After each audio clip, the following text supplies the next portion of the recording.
प्रतीक भाई देखिए, ये सिविलाइजेशन चाहे इस्लामिक हो, चाहे फ्रेंच हो, चाहे कोई भी हो, उसकी तरक्की, उसकी प्रोस्पेरिटी इस बात पे डिटरमिन होती है कि कितना फ्रीडम ऑफ एक्सप्रेशन और कितनी लिबर्टी अपने लोगों को वो देते हैं।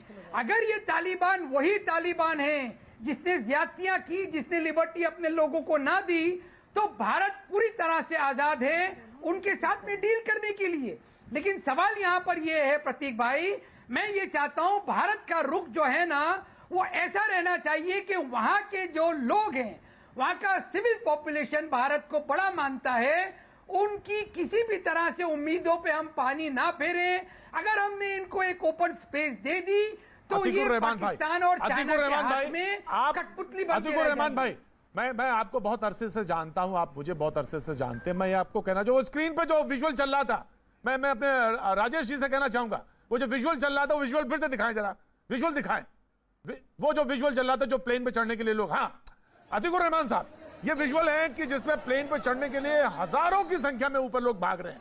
मैं जाना आपसे यही अर्ज कर रहा हूं, जब इनका विश्वास नहीं हो पा रहा है तो भारत सरकार तो अभी बैठी है, वो तो देख रही है। जब इनका उनके निजाम पे भरोसा नहीं टिक रहा, और ये आप कह रहे हैं कि ये वो तालिबानी नहीं है, ये वो तालिबान नहीं है, तो जनाब ये तो वहीं के बाशिंदे हैं और ये इनका तबक्को उन पे नहीं बैठ रहा, इनका उन पे भरोसा नहीं टिक रहा, तो हम कैसे मान लें, कैसे मान लें? यही तो सवाल बड़ा है, और इसी पर तो दुनिया टिकी हुई है इस वक्त। और मैं इस बात का बेहद सख्ती के साथ कहता हूं, अमेरिका का जाना बहुत जायज नहीं है, बिल्कुल जायज नहीं, और ऐसी मझधार में छोड़ के जाना बिल्कुल गलत है। जी अब्दुल रहमान साहब, पूरा करिए अपना बात। जी प्रतीक साहब, हो सकता है ये वही प्रताड़ित लोग हों जिनके दिलों में दहशत बैठी हो।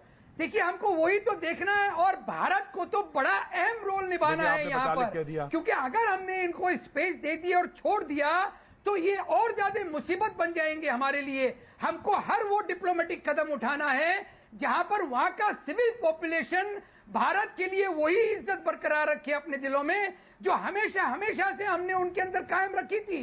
अदरवाइज हमारे बॉर्डर्स इनसिक्योर हो जाएंगे। हमारे बॉर्डर्स की सिक्योरिटी हमारे लिए ज्यादा जरूरी है, हमारा ह्यूमन राइट्स हमारे लिए जी, मैं यही कह रहा हूँ, आपके पड़ोस में जी आप बार बार जिसकी तरफ इशारा कर रहे हैं, आप जिसकी तरफ बार बार इशारा कर रहे हैं, मैं उसी इशारे को तरफ आता हूँ। आप कह रहे हैं कि हमारी जो बाउंड्रीज हैं असुरक्षित हो जाएंगी, तो उसको तो वहीं पे डील करना पड़ेगा जो जहां पे मौजूद है अभी उसी जगह, और उसको उसी तरह से डील करना पड़ेगा कि अगर आप हमारी बाउंड्रीज की तरफ निगाह, और वो खतरा है, अगर वो खतरा है तो उसको उसी तरह से डील करना पड़ेगा, और ये निहायत जरूरी है, ये निहायत जरूरी है। सवाल ये है कि डॉक्टर बरका हमारे साथ मौजूद है। डॉक्टर बरका, सवाल ये बार बार यही आ रहा है कि हमको बहुत संजीदगी के साथ देखना चाहिए, हमको बहुत डिप्लोमेटिक वे से देखना चाहिए, हमको वहां की जनता को बिल्कुल नहीं छोड़ देना चाहिए, और ये बात बिल्कुल सही है कि वहां की जनता को नहीं छोड़ देना चाहिए, ह्यूमैनिटेरियन ग्राउंड पर सोचना चाहिए। कह रहे हैं मेरे साथ जी मैं लगातार आज कई दिनों से स्टैंड फॉर अफगानिस्तान यही एक मोटो लेके चल रही हूँ। मेरे ऑर्गेनाइजेशन में बहुत सारे लोग थे जो हमारे लिए काम कर रहे थे अफगानिस्तान में, और उसमें कुछ जर्नलिस्ट भी थे। यहाँ तक कि उन्होंने जब यहाँ पे कुछ लोगों ने रिपोर्ट्स मांगी तो उन्होंने अपनी जान पे खेल के हमारे लिए वहां से रिपोर्टिंग किया। आज वो लोग टारगेटेड हो चुके हैं, वो लोग बार बार कह रहे हैं मैडम हमें यहाँ से निकालो, हमें किसी तरह। ठीक है, ये बहुत अच्छी बात है, इंडियन गवर्नमेंट जो है वो इंडिया के लोगों को बुला रही है, वहां से रेस्क्यू कर रही है, एयरलिफ्ट कर रही है। मेरे साथ एक, अगर हम इंसानियत के नाते, आप समझिए मैं 1 महीने बाद जिंदा सही सलामत वापस हिंदुस्तान आई हूं, तो उन लोगों की वजह से जिन्होंने मुझे 1 महीना कुछ भी नहीं होने दिया, मेरी सेफ्टी का पूरा ख्याल रखा, मुझे कब जाना है, कहां जाना है, किस रास्ते से जाना है, उनकी वजह से आज मैं सही सलामत हूं। मेरे लिए सबसे बड़ा, और मेरी ऑर्गेनाइजेशन के लोगों का और तमाम लोगों की जिनकी जिंदगी इस समय वहां खतरे में है, क्योंकि वो अफगानी हैं, हम उन्हें वहां मरने नहीं छोड़ सकते। उन्होंने हमारे लिए काम किया था। डॉक्टर बरखा, मुझे मालूम है आपको, डॉक्टर बरखा किस तरह से ठीक डॉक्टर बरखा, आप, मुझे मालूम है आपको जाना है, और बहुत बहुत शुक्रिया जो आप हमारे प्रोग्राम में शरीक हुई, और आपने, और मैं आपको याद करता रहूंगा क्योंकि आपके बड़े एक्सपीरियंस है।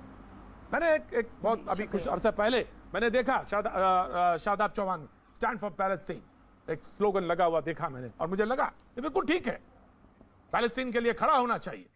लेकिन मैंने शादाब अगर चौहान, मैं आपसे कहता हूं अच्छा होता अफगानिस्तान के लिए आप लगा के आते आप और वो स्लोगन यहाँ पे होता कि अफगानिस्तान के लिए हमें खड़ा होना है, उन जिन्होंने जुल्म किया है उनके खिलाफ खड़े होना है, तो आज मुझे और अच्छा लगता। मुझे लगता फख्र से बात कह सकता कि वाह शादाब क्या बात है, जब जो पैलेस्टीन के लिए खड़ा हो सकता है तो फिर वहां अफगानिस्तान में वो जनता जिसके लिए बरखा इशारा कर रही थी क्यों नहीं खड़े हुए।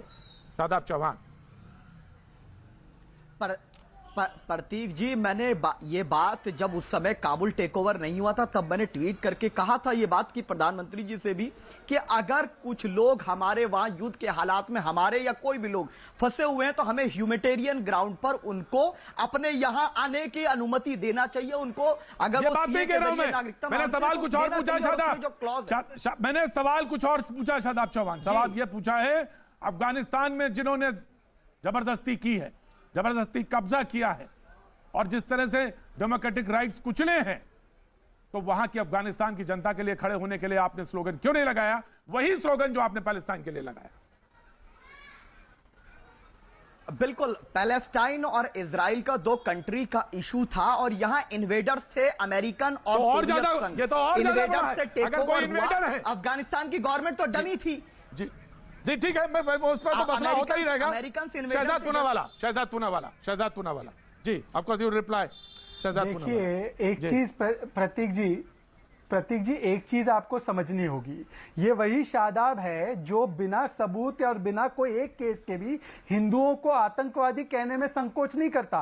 पर तालिबान के इतने पोती भर भर के किस्से हैं, पर तालिबान बदल सकता है, ये इसकी सोच है। ये इसलिए है, ये इसलिए हिंदू आतंकवाद नहीं बोला आपने, हिंदू आतंकवाद नहीं बोला आपने, किसी धर्म को हिंदू आतंकवाद नहीं बोला आपने।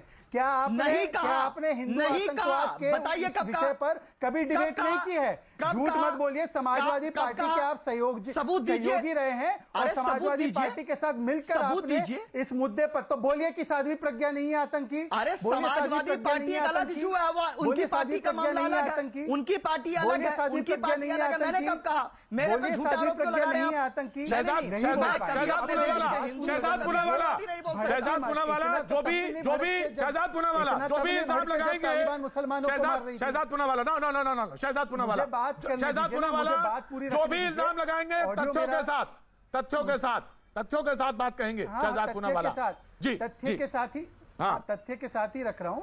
तथ्य के बिना कभी बात नहीं करता। इनकी पूरी मंडली ने हिंदू आतंकवाद, भगवा आतंकवाद, कई डिबेट है इन्होंने की है, हमने भी साथ में इनके हिस्सेदारी ली है। परंतु ये इसलिए तालिबान के खिलाफ नहीं बोल पाते हैं क्योंकि प्रतीक जी, इनकी व्याख्या में प्रतीक हमेशा काफिर है और वहां का व्यक्ति हमेशा बरादर है। इनका बरादर है, इनका एक ही परिपेक्ष है और इसीलिए वो हमें